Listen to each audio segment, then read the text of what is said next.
I had a project called Rediscovering the Douglas Water, and part of that project was Meet Your River Day.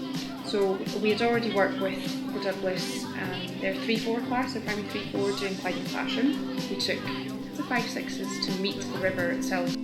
So we walked them down to the Douglas Water. The river was actually just around the back of the school, so it's ideal.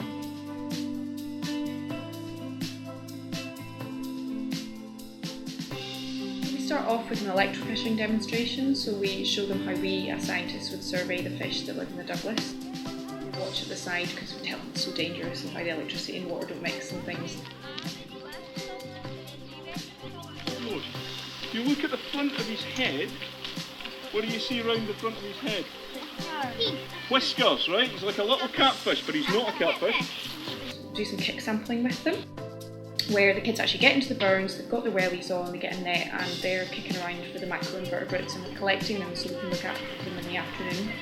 And they, some of them actually had never crossed the river before, so that was a real new experience for them, where they had to cross the slippery rocks, try not to overtop their wellies, make it to the other side, and then once they got over there, that's where all the trees were. So we weren't just like making them cross the river for no reason.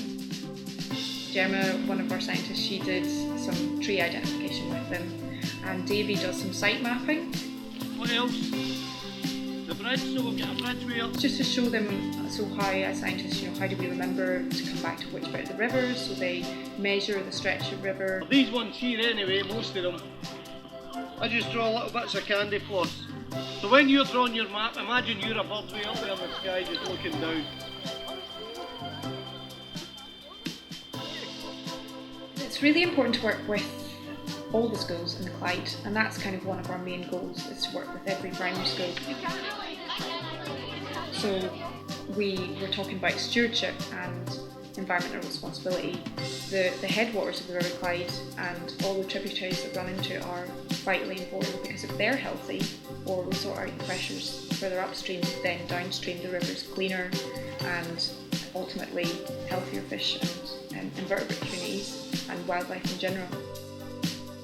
I love watching kids look down a microscope. That's like, okay, not the best feeling ever, but it's pretty cool to watch them and hear their reactions or describe what they see for the first time, and usually it is a first time experience for them, or when they see the electrofishing, because for us, when we electrofish doing survey work, it's pretty hard graft. But sometimes you're in the most beautiful places, but when you're there with kids and you're showing them it, then like seeing them go, oh, that's so cool, or like wow, that sort of thing, yeah, that feels pretty cool.